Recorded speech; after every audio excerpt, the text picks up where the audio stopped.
Hello from the Presencing Institute team. This is a recording of our Clubhouse room of Tuesday, April 20th, 2021. The topic discussed was soil, society, and self. What is your relationship with yourself, with the earth, and with soil? And how does that shape your outlook, your attitude, and your action towards society and towards the future? Share with us your story, insights, or questions. This event was recorded so that we could share more widely with those who are not on iOS devices. We hope you enjoy the conversation and warmly invite you to share your thoughts and comments under this video. Thank you. Welcome everyone to the Soil, Society and Self room. We are very happy to have you join us here today in the Theory U Club on Clubhouse. I would like to remind everyone that this session is being recorded today so that we can share it also with our community members who are not currently on the Clubhouse due to restrictions with regards to Android devices. So we hope that will be fixed very soon. But meanwhile, we record our session so that we can then share further. So we are gathering today to speak about the topic of soil, self, society. My co-moderators here today with me are, I'd like to just briefly introduce to you.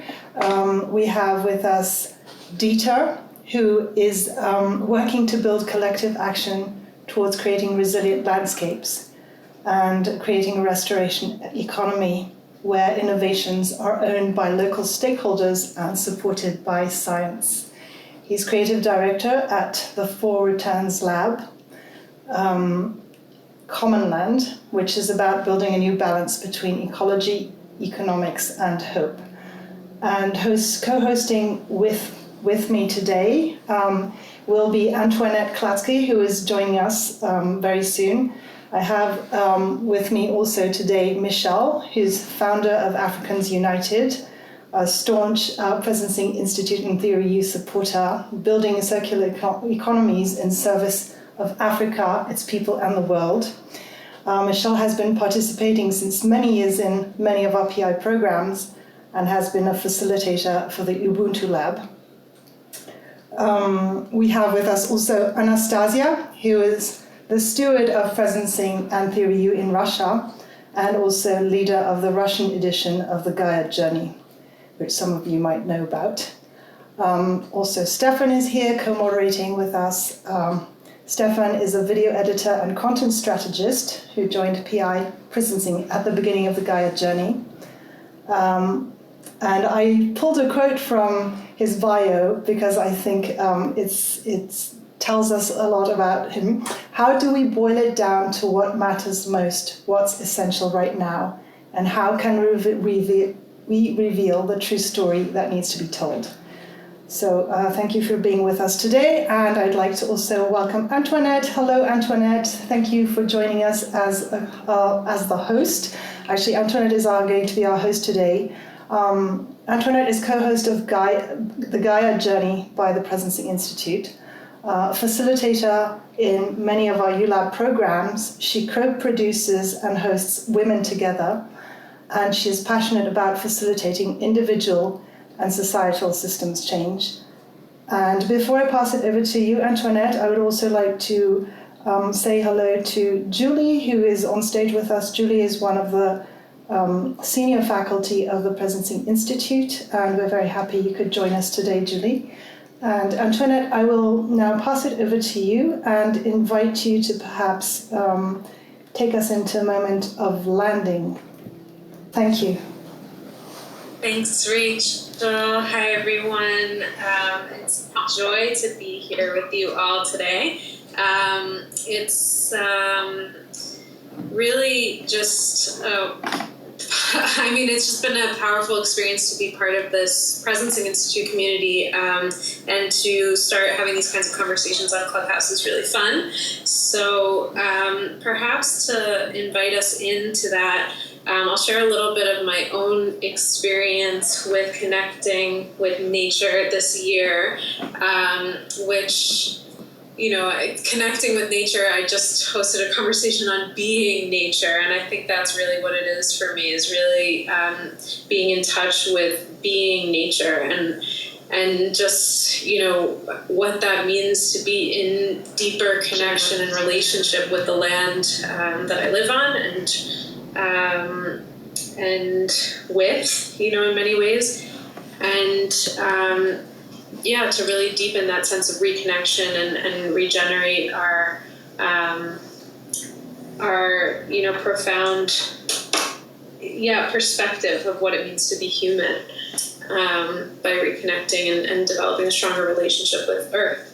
So to do that, perhaps I'll just invite us into a little landing.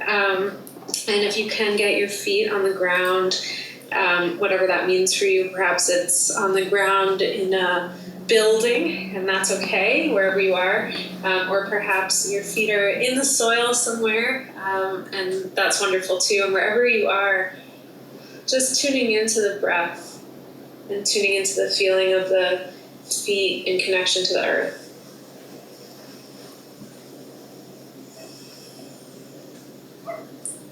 And as you tune into that, just noticing sounds maybe inside your body, in the room that you're in.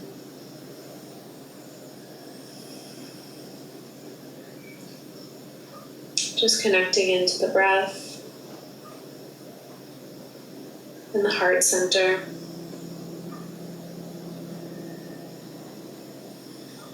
Just what brought you to this conversation today, or in this moment.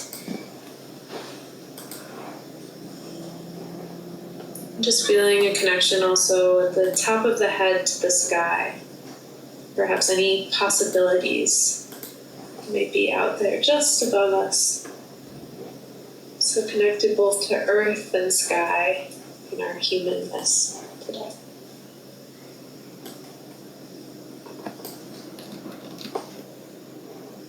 And what I'd like to do is just tune into this question. What is your relationship to earth, your relationship to soil, perhaps even in that context, your relationship to self? And how does that shape your outlook or perspective or actions in the world? We can share stories or insights, questions that you may have. And I'd love to turn it over perhaps to Dieter, who is joining us, because this is his life's work, and I've been very inspired by our friendship, but by the incredible work that you've done over the last 10 years plus. So I'll turn it over to you, Dieter. I'm still sitting at thanks Antoinette and thanks Rachel for organizing this little gathering, and still sitting a little bit in the meditation, and I'm sitting in the train going back home, and I'm driving past the little forest we have in the Netherlands, and I'm always intrigued around the question around nature. We say we are disconnected with nature, we need to reconnect with nature, but more and more I think about that, it's at itself already a contradiction, because like we are nature, like every cell in our body is nature. So by saying, for me, more and more about reconnecting to nature is reconnecting to ourselves, and it's reconnecting to others as well, because they are nature as well. So that's something I'm always, for me now, sitting a lot with, is nature, reconnecting nature, is that a gateway to really deeply reconnect to ourselves as well? So that's a question I'm holding now in this space a little bit. I think for me the other thing is what we start seeing more and more around how important the soul, the health of our soul, and the invisibility of that, how important that is. Like when we have healthy souls, we know we have more nutritious food. When we have healthy souls, we know we can solve 80% of the climate problem. When we have healthy souls, less floodings, less droughts. So the importance of soul and our connection to soul is on that level really important as well.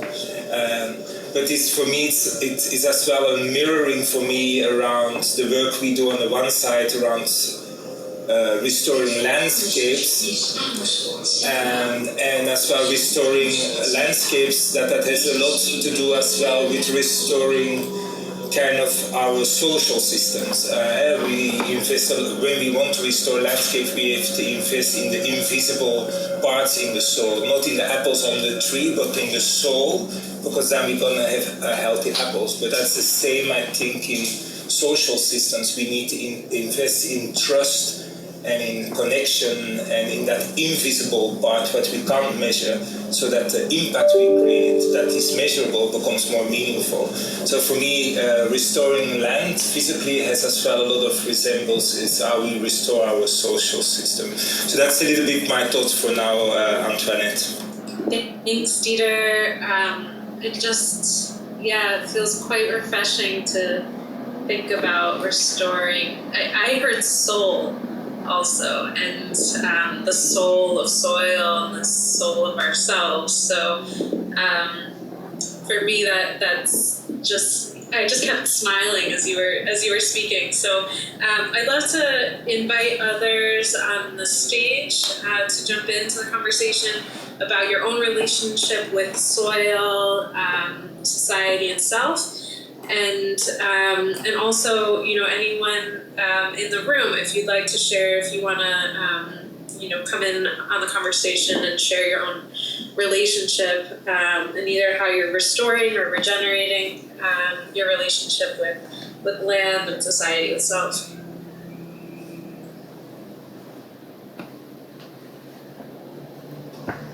Maybe Michelle, do you want to come in and share anything? Sure. I mean, Antoinette put a call out a few weeks ago, just before the Gaia session, and it was to take a look at the conversation that we had with Verdana last year on this topic of soil. And it was so interesting for me because on that conversation, before the Gaia session, it had reminded me just how disconnected for the most part we are from the soil, but just also how connected we are. So the soil for me has become actually quite an important piece in my own sort of navigating of the pandemic. I find myself walking barefoot a lot more, encouraging people to turn their gardens into spaces of healing and growing and experiences, because I don't necessarily have a big space to do that myself anymore, where once upon a time I did. So just watching the experience that we're having in this pandemic in relationship to the soil, I think it certainly, one, made me realize how much healing that there is that sits in nature and in the soil, but just also how it is a human right for all of us to have access to it, and just noticing that in South Africa, at least, so many people are dying of hunger, children, adults, men, women, and that's not necessarily right and fair. There is a big struggle in South Africa with land redistribution at the hands of apartheid. And it's a tough one because the land actually belongs to everybody. And the land seems to be creating as much of a divide as it does have the opportunity to actually close the divide. So this conversation is an interesting one for me, just not only to participate in, but also to listen in on and reflect on all of our views on soil, society, and self. But certainly for me, I'm finding that it's increasingly becoming not only a place of possibility and healing, but where a lot of insights and answers can be found as to why the gap exists and potentially how to close it. I'm done speaking. Thank you. Thanks, Michelle. What really strikes me in this, what you just shared, is a lot of what we're, when we talk about some of this work, we're talking about healing the divides, and what you just shared really struck me that, by focusing on the land, sometimes that creates a divide. And And, what brings me back also to what Dieter just shared about, when we're healing our relationship to land, we're healing our relationship to society and ourselves. And part of that is, when we look at trying to own land, and have a sense of ownership over it rather than a sense of stewardship or responsibility to the land, how that even just way of thinking kind of can shift our, understanding. Even if I have my feet on the soil, am I experiencing it as something that I own and can do what I want with, or is it something that I'm listening to and in service of? And just that, reframe what that can do for us. I saw Hala come on stage, and I'd love to turn it over to you, Hala. Thank you, Antoinette, and Rachel, and also everyone. And it's wonderful also to be in circle with Julie. I mean, I think our journey with the REU started around the same time, but we went, we took our path. But this topic is very, very close to my heart, the soil society itself, and it actually became amplified this summer, this year, when we had a catastrophic and devastating cataclysm, I would say, in Lebanon in August of 2020. And I had arrived just a few days before it happened. And I realized that there was something that were happening with the society on the actual, in the city, in the grounds. There was so much pain. There was so much, grief. There was, it was really very devastating. And yet, something was inviting me to actually go to the land. When people were gathering in the streets, I was actually at the same time in one of our sacred lands, and in those sacred sites and the land itself. So I really felt that there was an invitation to reconnect with the land, the soil, our ancestors, that with honoring and noticing and being in both a healing and a creative expression. So I would go with my coloring pencils and just listen, just sense. It's my form of co-sensing, and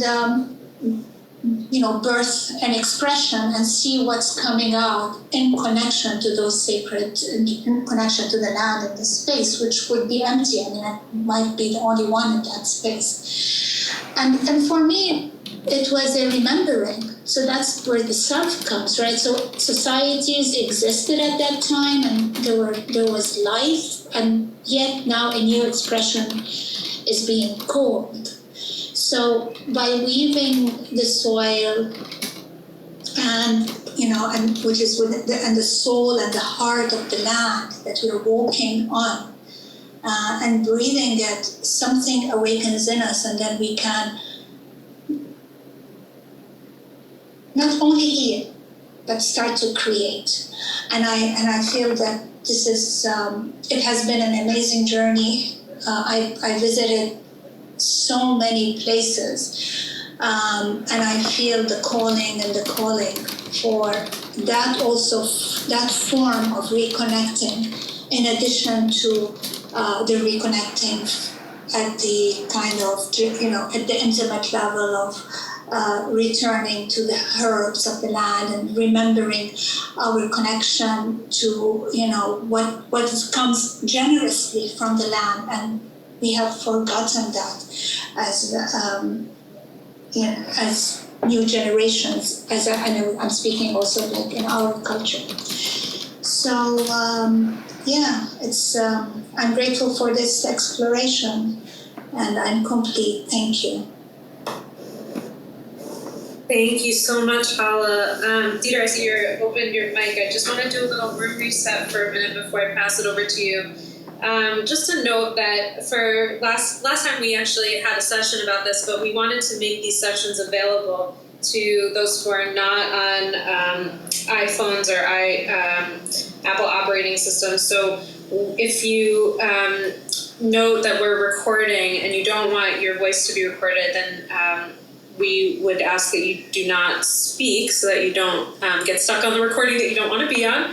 And when you are invited to speak, you can use the convention of opening by saying your name and location and wrap up with your name, place, and I am done speaking as a phrase to just let us know. And we'll move speakers back to the audience in batches after you've had some conversation time on stage. So just some notes on how we're doing this. And also I just note that we see Rupert Reed in the, that you've raised your hand to come in, and we'd like to include you, but for some reason we can't get you on stage yet. So we're going to keep trying to troubleshoot that, but if you want to just try again, Rupert, then we'll get you in. And I'll bring Dieter in next. And just to note, mods, if you do want to come on, I see maybe Julie wants to come in after Dieter. So you can flash your mic if you do want to come on if you're on stage. So Dieter, and then Julie, and then Jarrell. No, I just want to echo what Hala said, and I think as well, bringing the voice of oral was in the last Gaia session. Like, I think we've been seeing soul as a thing we put our vegetables in and grow so then we can mine it. But when you look at indigenous cultures, they see the soul, and in Australia they call it puja. They really see it as a living being. It's something you interact with, you give to, you get back to. And I think that's what Hala as well brought to the play, is that's where we need to rethink ourselves. Like, when that soul is a human being, how do we interact differently rather than just mining it for our own sake? And I just want to echo that importance of it. Thanks, Dieter. I believe Julie, you may have wanted to come in. If so, you can unmute. Thank you. I just wanted to say something very similar to so my name is Julie, I'm based in Belgium. So I know that being in nature and close to soil is very nourishing for my body, for my mind, for my eyes, to just look at nature. But when it comes to relationship to the land, I feel like an apprentice. And I've been reading and a lot about indigenous knowledge and knowing and joining conversations around that. And that's like a totally different relationship that they describe with the land and that I grew up with. And it turns things really a lot around, like you say, Dieter. And so one sentence from Braiding Sweetgrass, I don't know whether you know that book, is that they said, like, you know, there is no restoration without restoration, which is changing the story, the narrative of how we relate to land, which is not about human beings taking care of the land or nature. As Dieter said, we're part of it, and we're actually the smallest sister or brother of everything within nature on the planet, and how we can use that humility to let nature take care of us and have that relationship of reciprocity. And so I found that very fascinating, and I feel for myself it's a path I want to walk more, because it is new to me. Relationship to land from that sense of reciprocity. That's me, I'm done speaking. Julie, thank you so much for bringing that in. It brings tears to my eyes. Also, just, you know, first of all, the book Braiding Sweetgrass, but the concept of being in relationship to the land, and just this feeling this year for me of like, in general, I felt very alone as a person on the planet. And when you just said that, it just reminded me of how being in connection to the garden, being in connection to the land that I live on and with, you know, how deep that can shift my sense of being on the earth and being in relationship. I listen, because of Giro, actually, I listened to the podcast all my relations. And I love that resource and those wonderful women who host it as well. So, Jero, I saw you come off mute before. Yeah. Thanks, Antoinette. And I'm so happy to hear that you listen to that podcast, which I really, really recommend. I've learned so much from listening to the hosts. I'm Jero. I'm calling in from Cambridge, Massachusetts. I love these Clubhouse calls because I get to go outside and walk in the network of parks near where I live while having this conversation. It just feels so different than being on Zoom. No, I raised my hand because I don't know. I don't have so much an insight as just something that I've been struggling with that I wanted to share. That I understand as part of how I'm trying to understand my relationship to soil and to nature, which has really been on my mind, and especially since the Gaia session a couple of weeks ago. And that's based on, Michelle, what you were saying about gardening, the broader question of care. I guess the story is that about a week ago, so I live in a pretty big house with 5 housemates, which I have to say has been a dream during the pandemic. And I feel really, really lucky that that's been my situation. And some of my housemates aren't doing so well. And we were celebrating the departure of one of them who had just gotten a new job and was moving from Massachusetts to Florida. And we're organizing, 2 days before he left, we're organizing a little Thanksgiving dinner. And so we made a lot of the same food that we had cooked for Thanksgiving back in November. And trying to recapture some of the spirit and the energy of coming together on that holiday. And I didn't spend any time cooking. It hadn't been my idea to host that event, and I had a lot of work that I needed to do, and so I was mostly holed up in my room the entire time. And 2 or 3 of my housemates, including one who doesn't have a job right now, were kind of taking the lead on cooking, and I came down and enjoyed this wonderful meal, but it was so clear to me that in that moment I had chosen to value the work that I felt like I needed to do over the work of creating a space of care, over the work of celebrating my house, of celebrating my roommate who was leaving. And I feel like that speaks to something that I'm really trying to unlearn, which is just the idea that I have of what a life well lived looks like, of what my role is in the world, of what it means to be generative and to be productive and to be successful. And I think back to when I was maybe 13 or 14 years old. There's a French comic book series called, or maybe it's Belgian, I'm not sure, called Marsupilami, which is about these fictitious yellow animals that bounce on their tails and live in the Amazon. And they have these tree houses, these beautiful tree pods that they live in. And I remember being in middle school and thinking, well, why is it that I'm going to grow up and work a career, get married, retire, die? Why isn't my life going to be to go and build a tree house in the Amazon? And I don't know, I haven't thought of that in a long time, but I feel like there are just these fundamental expectations. And when I talk about care, of course, they're gendered, about what it means to live a meaningful life, that I'm not sure how to make progress in kind of unlearning those. And maybe I'll close with one other point, which is that this year I've been engaging with the idea of queerness a lot more than I have in the past. So I'm a gay man, and that means that getting married, having children, living in the U.S., living in a suburban home with a white picket fence is kind of the image. I'm not going to have that life. And in a sense, being queer means that I get to invent the life that I am going to have. And it's a daunting prospect, but it's also really, really exciting for the possibilities that it opens.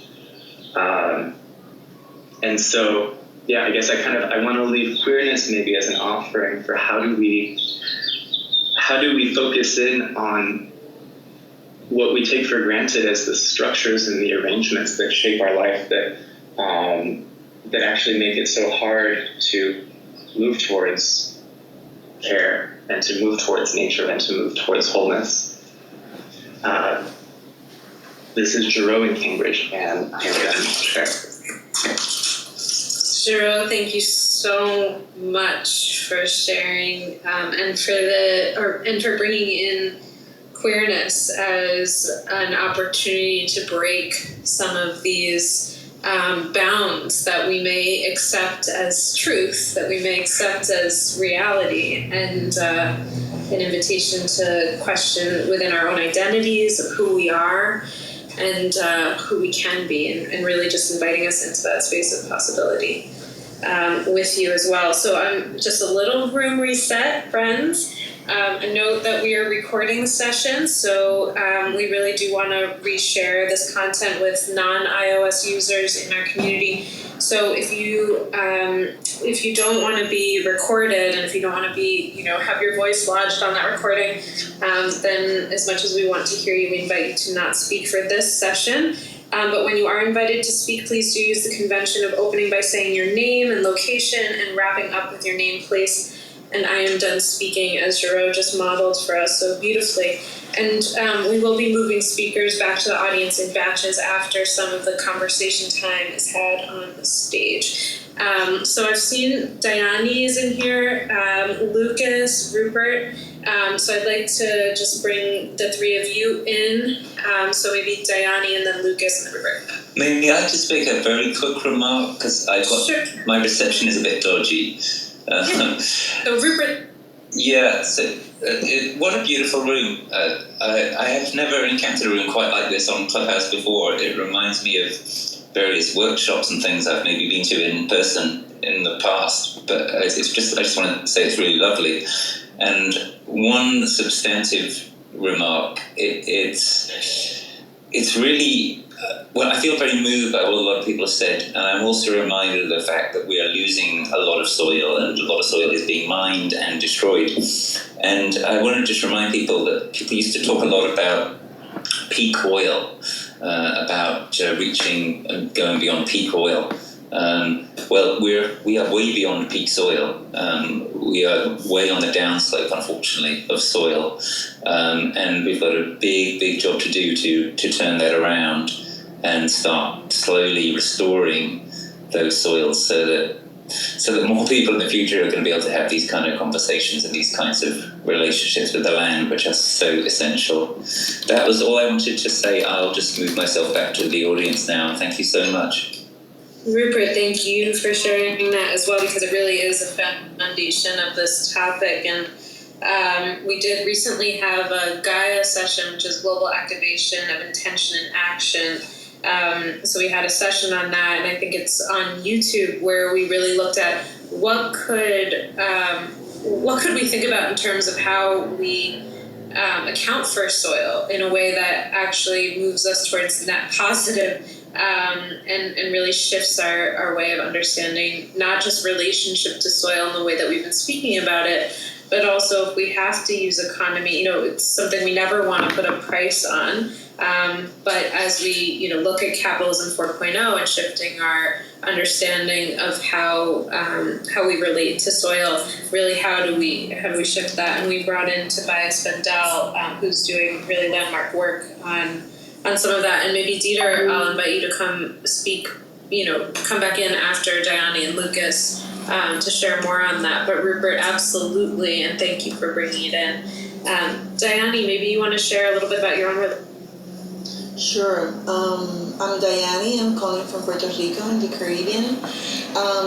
I felt so deeply for what Gerald said, and also for Hala, because my first awareness of this being an issue was after Hurricanes Maria and Irma here in the Caribbean, and all this conversation about devastation being created by nature, and it was, of course, not created by nature, but by the way in which we built our society in this regard of what nature is in a tropical island, and also coming to realize that we were at a very high risk for like a couple of months because we import over 80% of the food that we eat. So I've always been very appreciative and connected to nature in terms of the palm trees and the sea and the mountains and how beautiful my island is, but not necessarily to my relationship with the land and the sea and the rivers. So that was a very harsh experience of learning how I am nature, we are nature, and in our lack of understanding of how nature works, we are impacting ourselves. So that was in like almost 4 years ago. And as Julie says, it's like a long journey, because then you begin to question what you eat, what you buy, where you live, what you do.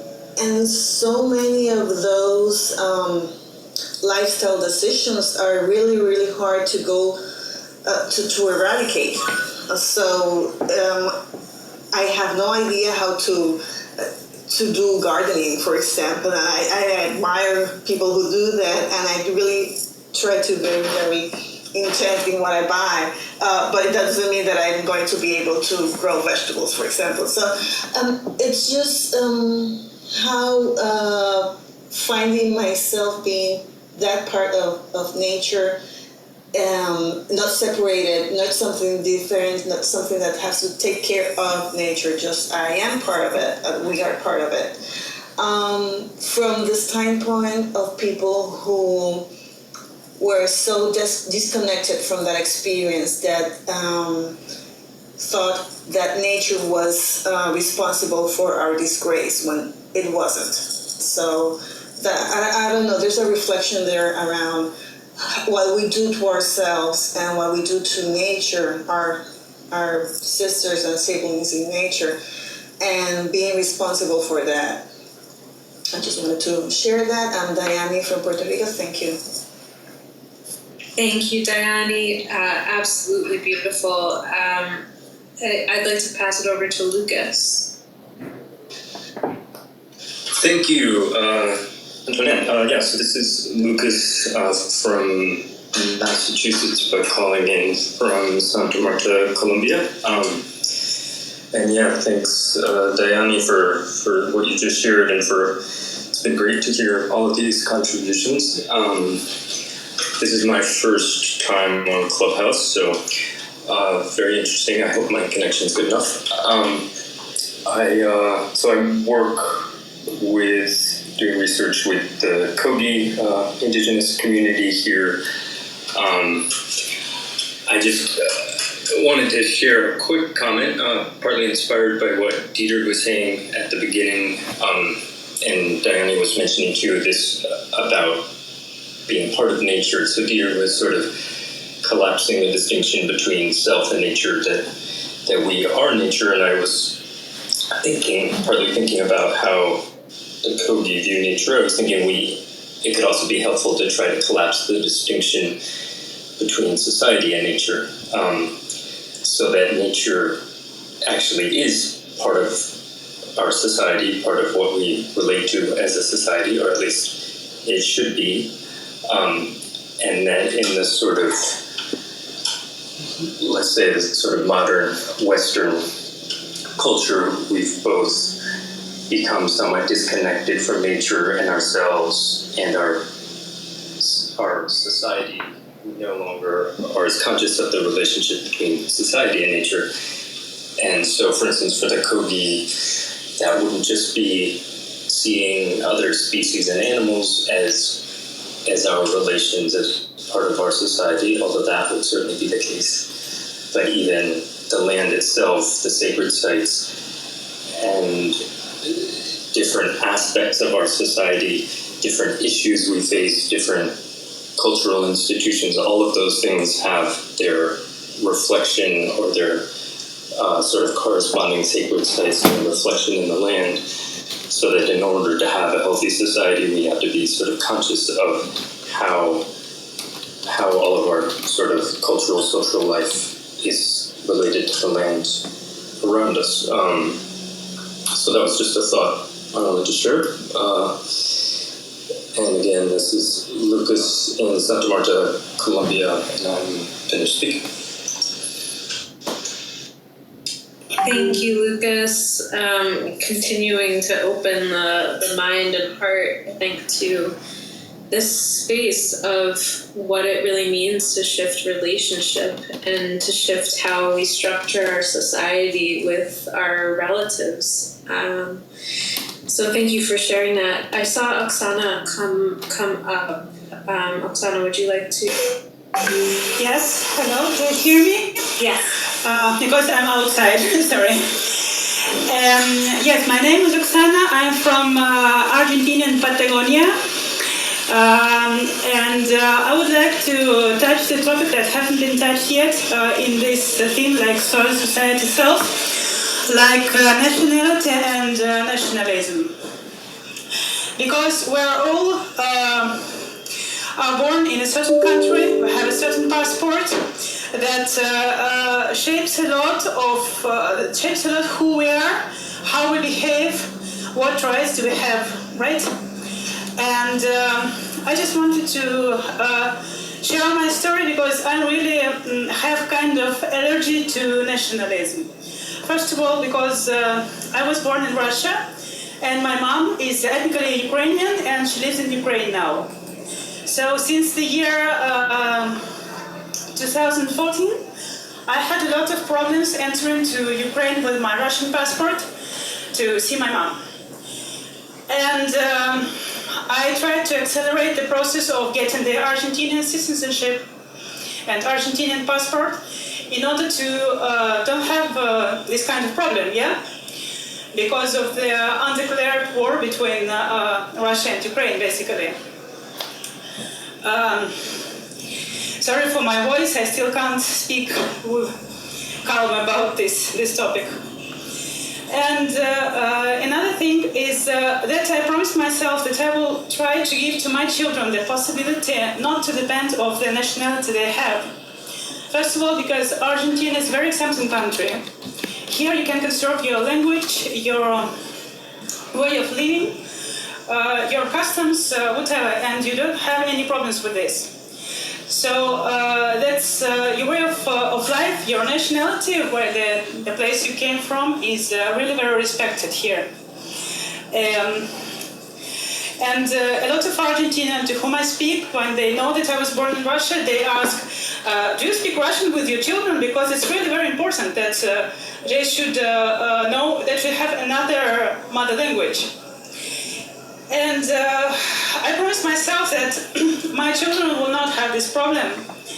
So they now have 3 citizenships. They are Argentinian, Russian, and Italian, because my husband is half Italian. And he told me a very interesting thing, that whoever can be Argentinian, but also Argentinian can be whatever he wants. And it's very important for me, and it's very important that on the whole globe, I found a country that really allows yourself to be whatever you want and don't have very solid social structure and very solid shape of what your life should be and what is socially accepted and what is not socially accepted. So my name is Oksana, I'm from Argentina, and I'm done speaking. Thank you. Oksana, thank you so much. I think you touched on the heart of, I think all of us are touching on the heart of this issue, but really, speaking to how it shows up, because,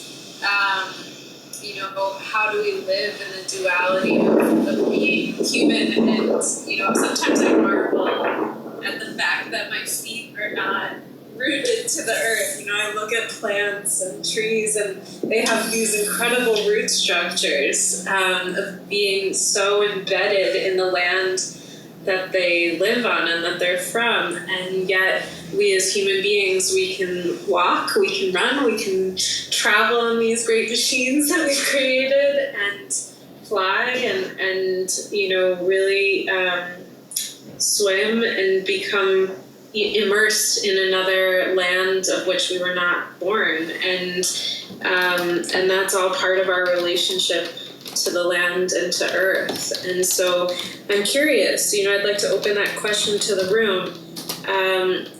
Maybe that opens up more thoughts on your own relationship to land. And I saw Tumi-san come in, but moderators or people on stage, if you would like to come in after Tumi-san, you could just blink your microphone for me now so I can see that you'd like to speak. Okay, Dieter, so Tumi-san, and then Dieter, and then Ithi, and Rachel. Okay, so Tumi-san, over to you.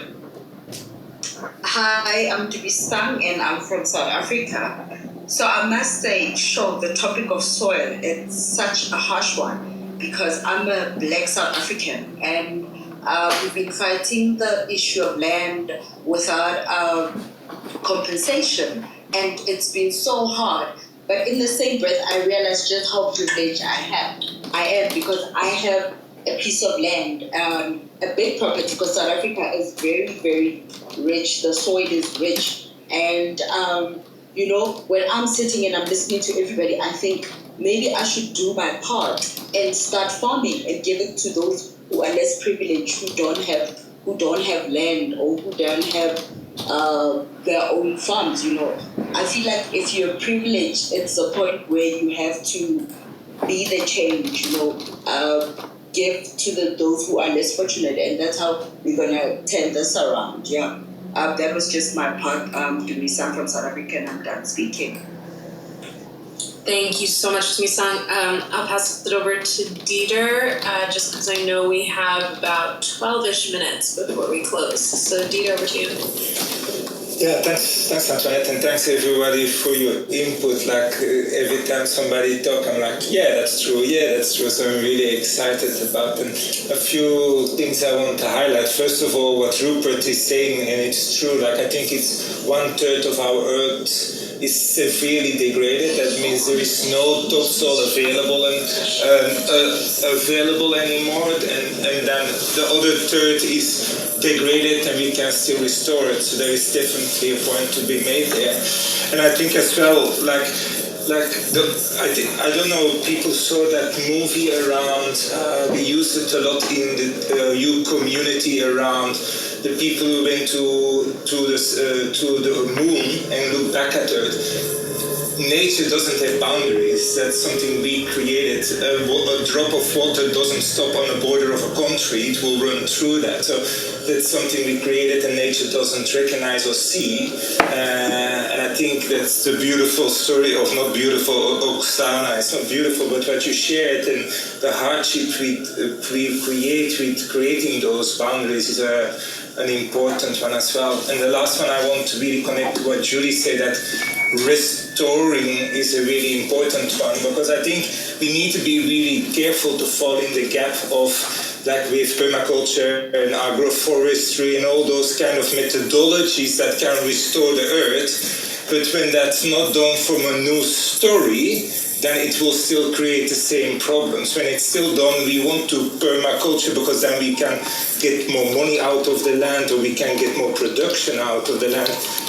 It's not going to change anything. And I think that's what indigenous people now as well saying. It's it's all great, those regenerative practices, but when you keep on doing that with the same story, it's again colonization of our knowledge. And I think what needs to be done is restoring that story. And so I really want to connect to what Julie said around that restoration, that creating that new story and really going under the iceberg. I think that's really important in that as well. So that's Dieter, and I'm done talking. Thanks, Dieter. I saw Ithi, then Rachel, and then Sarah, and then we will turn it over to Stefan to close. Thank you, Antoinette. Hi, everyone. I'm Ithi. I'm in the Hudson Valley in New York. I actually just wanted to drop in and say thank you to everyone that's in this space that is not a gardener. As you mentioned, you don't have to garden. You don't have to have your hands in the soil to be connected to the soil. And to that end, I actually wanted to mention that which is greatly inspirational to me. I started out gardening on a windowsill 9 years ago, and initially I started it as a hobby because my life and my work and everything was just so stressful. I didn't realize there was going to be a method for healing for me. And what was initially just me trying to get greenery and flowers in my home space became something much greater. And I now have moved to a place where I can go be in the woods as often as possible. And to that end, just started doing a ton of research into permaculture, and then I found Paul Stamets, which I don't know if you guys have heard. He's a fantastic researcher on mycelium and just, mycology in general. Just so much love for mushrooms. And they're delicious. That's what I'm going to say. They're absolutely delicious, as long as they don't kill you. But all of this is to say that trees can't move, but they have a method of speaking to one another. Everything that is in the ground has a method of speaking to one another. And to tie back to the analogy of, I feel like right now in this room, I can feel that mycelium underfoot in all of us. There is a vein, a tenor, a need for change that is coming forth. And I just want to say thank you to everyone that's in this room that is doing the work. I see you, my beautiful mycelium. And I thank you for holding the roots of the structure together and bringing it back to life. And with that, I'm Ethi, and I am done speaking. Thank you so much, Ethi. Over. Antoinette, I'm guessing you're passing it to me. I will just assume, because I think you cut your mic just before. Thank you, Ethi, for this beautiful contribution on mycelium. I find that super exciting because I'm also feeling so many analogies with the world of nature, and I feel like there's a social mushrooming going on, which is very exciting in the realms of social change and transformation and the soil of society. And I'm Rachel. I'm in Rome. My soil is Rome, Italy. I am in an area which is very rich with Etruscan, Faliscan, and ancient Roman history. I have found this conversation to be really, really nourishing. I want to thank everyone who's contributed. Michelle, when you spoke about walking barefoot, I have noticed how I spent most of this winter walking barefoot in my home and feeling just, when we do these practices to do the grounding and you say, feel the ground under your feet. In the beginning, it can be a little bit strange when you're on the second floor and you think you're in a building, but there's something about walking barefoot in a home which connects you to this horizontal surface and links you more closely. And there's something about the feeling on the skin and being barefoot, even if it's on a floorboard, which is very grounding. And I will refer back to what Judy said earlier about feeling like an apprentice. I do too. So I've been really drinking in all your sharings like a sponge. I also feel like I'm only just starting to scratch the surface of my awareness towards soil. I really appreciated hearing the birds chirping as you were speaking, Jero. I could hear that nature behind you. And speaking to what Oksana was mentioning about, the struggle, which at the level of passports, boundaries, and how we create inaccessibility for ourselves as humans, I was remembering recently, I was cycling across some green areas in my city of Rome. There's, the outside of the center, there's a lot of green. And I just had this thought, because when you're cycling across the countryside and then you come to a field and there are fences and you open them and you're sort of wondering, there might not be a sign, are you trespassing? So I began pondering about what it means to have, as a species, we've mapped our world, we've put fences, we've drawn lines. And I was reflecting on how, in fact, that is such a strange way to be putting our mark on the earth. And what does it mean to preclude access to certain people? And, I was just sitting with the discomfort of that. And also just thinking, why are we charting territory in this manner, and why have we created maps that then dictate the way we can relate to each other? And that just, it's still, it bothers me. And at the same time, I also know that the beauty of the diversity of us is also to do with that. So how can we be mapping without segmenting, and how can we create mappings of our world that are going to bring us together rather than divide us? Thank you. This is Rachel from Rome, and I'm finished talking. Thanks. Thank you, Rachel. I see Sarah in here, and then Anastasia. So Sarah, over to you. Hi everyone. Thank you for this session. It's really something I'm really passionate about. I'm Sarah from the Philippines, and I really resonate so much with the new narratives that are emerging out of everyone's reflections. And one story that really brings me back to how I got to connect to Indigenous wisdom and the worldview they see is where we were organizing this film festival, and we were featuring the Indigenous cultures of the Philippines. And one thing that struck me was that they had no word for nature. And so everything was nature. There were family members to them, and they had names for them, just as with many, many cultures around the world. It's so similar. And one of the quotes that I keep to my mind is like working with this Indigenous elder. His name is Totok, and he's worked with him in an intertribal peace pact. And he said that the Indigenous people have the biggest book because they read the land and the clouds. And so the way the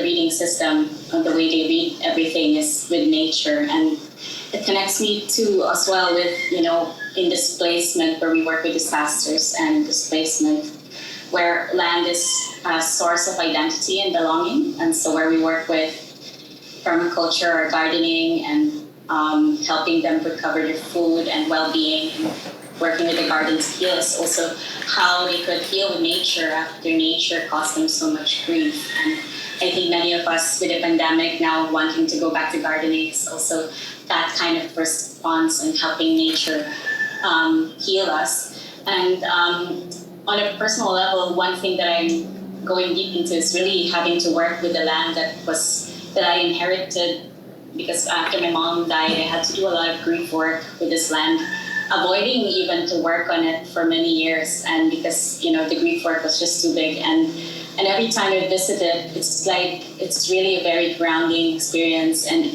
every time I trust this land, it starts to reveal things to me, and it's like allowing it to speak to me, and that new pathways emerge, or that a spring is found, or that more coastal words show up from time to time. And every time that relationship is deepened, so much is revealed. And another, just recently we just had a category 5 typhoon just passes barely, like through the edges, and maybe we would not have survived it, or maybe it was too much because it's summer season. It's an unusual time to have that kind of typhoon.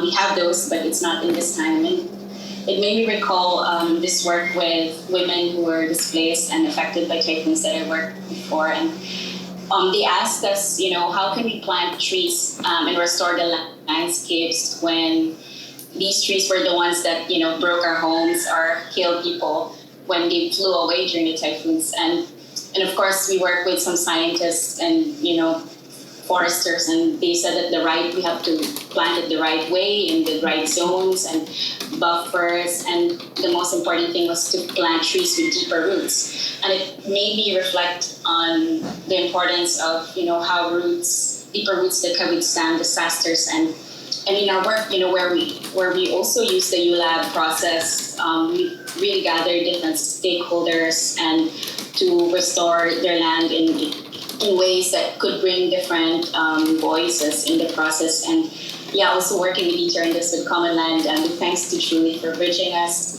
and in my reflection in the process is in the climate crisis that's happening now, is the need for us to scale fast. Like where we are, it's really the need, like we need to restore faster than other countries maybe, because our typhoons are just much intense. And but the deeper roots also remind us to connect deeper to the traditional wisdom of the place. And at the same time, it's also the root systems, like the mycelium shared earlier, like the root systems that collaborate from that deeper place, rooted in local wisdom, but a scaling beyond just, you know, policy or application, but scaling from the deep space of transforming leadership and purpose. So for me, the deeper roots that withstand disasters come from that powerful collaboration that emerges from that deeper place. And so, yeah, for me, that is my soil story, this experience, and I'm happy to share that in part of this sharing tonight. So my name is Sarah, and I'm done sharing. Thank you so much, Sarah. We're going to go just past the top of the hour here because we have a couple more speakers. Anastasia, Dieter, I'll do a little final grounding or resonance practice and then pass it back to Stefan to close us out. So Anastasia. Yeah, thank you, Antoinette, and hello everyone. And I'm Anastasia from Russia, from Moscow. And I want to say thank you so much for this important topic for us. And this is, for me, this is about our roots. And thank you, Oksana, for very important things which you said before about we are with you from one country, and I'm here now, and now in this difficult time I feel this and I'm very sad when we can't connect with our friends, our families from Ukraine and from other countries, and it's very difficult for our people. And now when the second things that for people who lives in the big cities like Moscow, like me, we can't have connection with our friends from another countries, and another side we can't feel our roots, because here we live in the big cities and we don't have land, we don't have an earth. And I remember when in Moscow the first lockdown finished, people goes to the parks and stand without any shoes and on the grass, and it was so deep experience for me because in our real life, current life, we forgot about how is important to feel our earth and our roots. And this is about people and about our family, about our parents, and about our land, of course. So thank you so much for this session. I'm Anastasia from Moscow, and I'm done speaking. Thank you, Anastasia. Over to you, Dieter. No, one small thing I want to just add is that we've been, like Sarah Ross said, but other people said, is that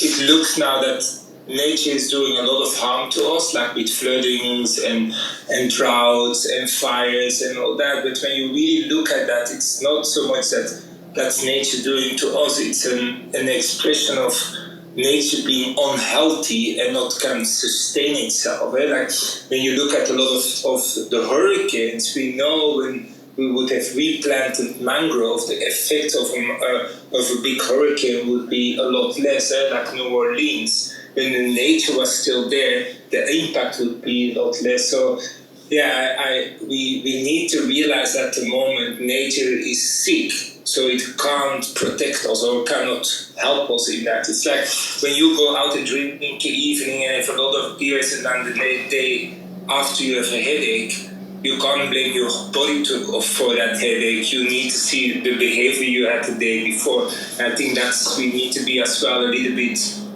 caring for nature and help it coming back so it can start nurturing us again as well. And I'm Dieter, and I'm stopping with Stefan. Thank you, Dieter. What a powerful image to land on here. So I'd like to do just a little resonance practice. And for those of you who've joined some of our live events, we've had graphic scribes or generative scribes who have been kind of following the conversation or feeding it back to us, where we can look at the image and experience resonance of what's really resonating inside us, almost as if I were to ring a bell and we hear that bell ringing after the sound itself is gone.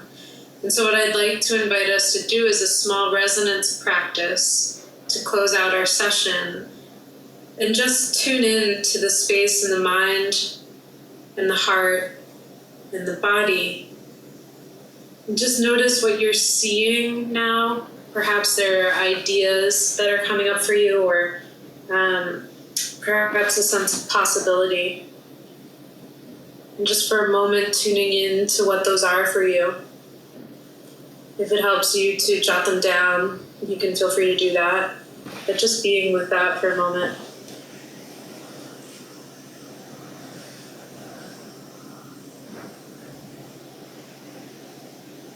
And then moving with the breath to the space around the heart. And just noticing any feelings or sensations that may have come up for you in this last bit of conversation here. Perhaps a deep care or longing or sadness. Perhaps joy. Just noticing the feeling that's coming up.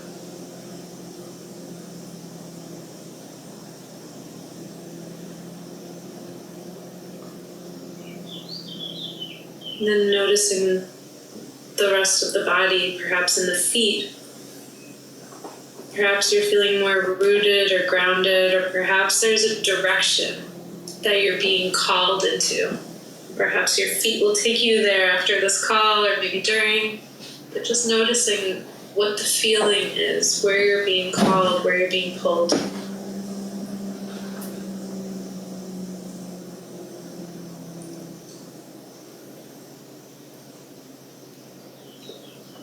And with that, I will turn it over to Stefan, and thank everyone for joining, but turn it over to Stefan for our final closing comment.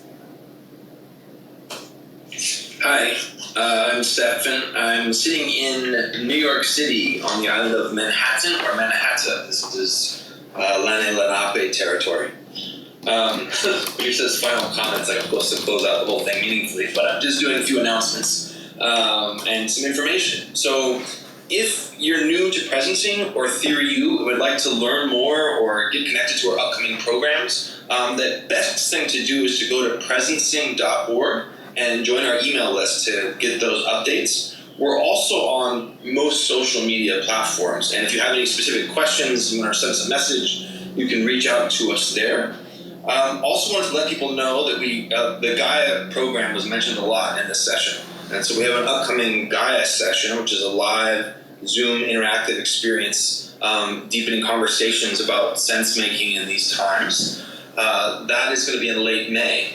And then if you're getting really excited about connecting with these tools and practices and the community and how do we come together right now and stepping into this upcoming decade of transformation, we have our global forum on June 15th and 16th. And you can find out more about that soon on the website, but just to mark your calendar for it. And just a reminder that we're going to be here every Tuesday for the foreseeable future at the same time, 1 p.m. Eastern, which is 7 p.m. Central European time. I think I have that correct. And you can stay connected to that by following this club and or any of the moderators to just get pings about when we come back on. Again, thanks to everyone for joining, and I will leave the space open in case there's anything else that needs to be said, but I am done speaking. Thanks, Stefan. Thanks, Dieter. Thanks, Rachel, Michelle, Anastasia, Diane, Giro, Epi, and to our guests, Lucas, Oksana, Tumisang, Sarah. I know Rupert was in here earlier, but thank you everyone for joining, for listening in, for holding space, for sharing with one another. What a wonderful way to spend time together, and I look forward to more. I feel like I wish we could just unmute and say goodbye. Maybe we can, but goodbye everyone. We'll see you again soon, or hear you again soon. Goodbye. Bye bye. Gracias. Thank you. Bye. Take care. Thank you. Gracias. Bye. Bye, thank you. Bye bye.